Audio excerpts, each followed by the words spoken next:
Hey everyone! Happy early Valentine's Day! For today's art, I decided to draw a couple of roses, bloomed roses. I decided not to choose red, surrounded by mandalas and Zentangle type designs. As of right now, I'm still in the discovery process when it comes to drawing and figuring out what I really enjoy. I do know I enjoy a lot of line work and drawing the mandalas and Zentangle patterns, and now in adding in some kind of subject matter, whether it's flowers or a portrait, and exploring a little bit with color. In this video, I'm going to talk about healthy versus unhealthy love. Growing up, I didn't really have too many role models or good examples of what healthy love looks like, so some of the things that I do talk about might feel like it's common sense to most of you, but it definitely wasn't for me and for anybody else that might not have had healthy examples of love either. Because of that, I actually don't really like to celebrate Valentine's Day and don't really care for the concept of it.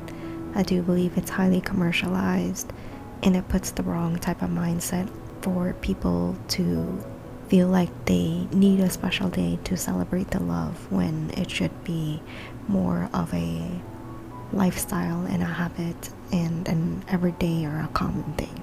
But I still am a hopeless romantic, and I love the idea of love and the concept of love, but more of the healthy kind of love and not the lustful type of love.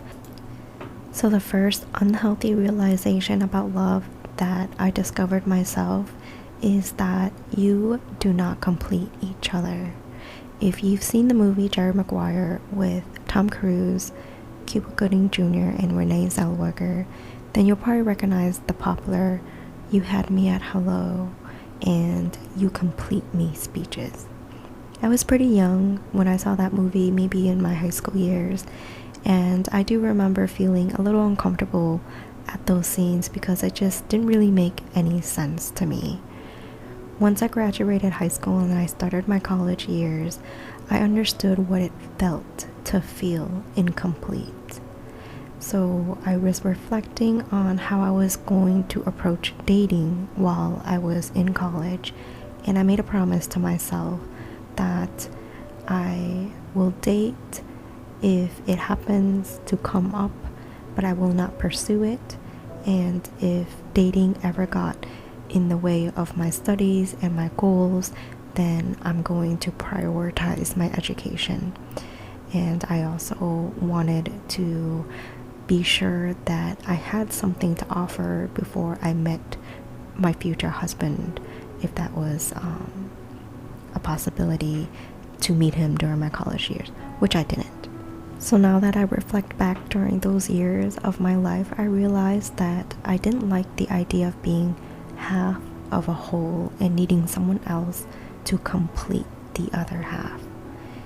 The healthy kind of love allows each person to be whole on their own, and when they're united in partnership, we help enhance and enrich the other person's life.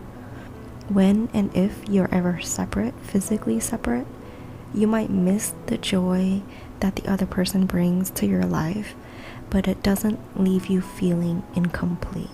It doesn't make you feel like there's some kind of void within you. And that's a sign that the relationship was too enmeshed and there's a lot of loss of individuality if that's how you feel when your loved one is away. Another difficult lesson that I learned about love is that a healthy type of love requires boundaries, and a lot of it. Having unconditional love for someone does not mean that it doesn't have any limits. It does not mean that the person you love is so special to you that you're willing to forego your own values, your own beliefs, and any of your own personal boundaries. It's not romantic when someone chooses to sacrifice their own needs and wants just to please the other person. Another trait of healthy love would be unattachment. Unattachment is a concept that Buddhists regularly practice, and many people in love can be very self-centered in motivations when it comes to their relationships. Unconditional love requires non-attachment because there can be no self-centered motivation with a true healthy type of love. This doesn't mean that the person becomes completely detached or aloof. To love without expectations is a practice that not many modern people are able to achieve, and I'm definitely not there yet either, and I strive to be able to get there every day as I work on my own relationships in my life. Yet for those who do succeed in self-realization, their love can truly heal the world and other people around them. Another sign that you're in a healthy type of love is that you are a better person.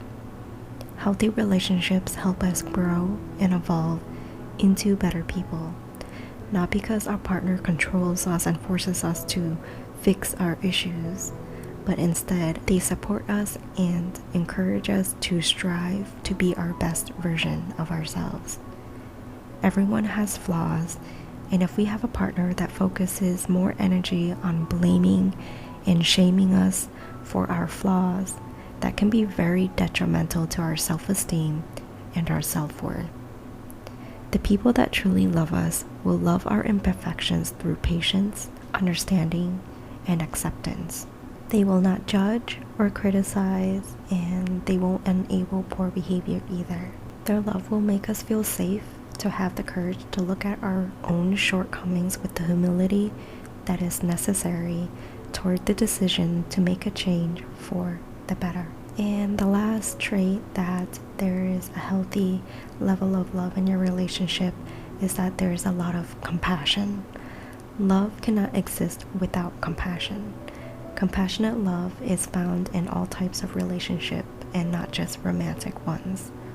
Compassion is the ability to sympathize, empathize, and show kindness and consideration for our loved ones, especially when they are at their worst.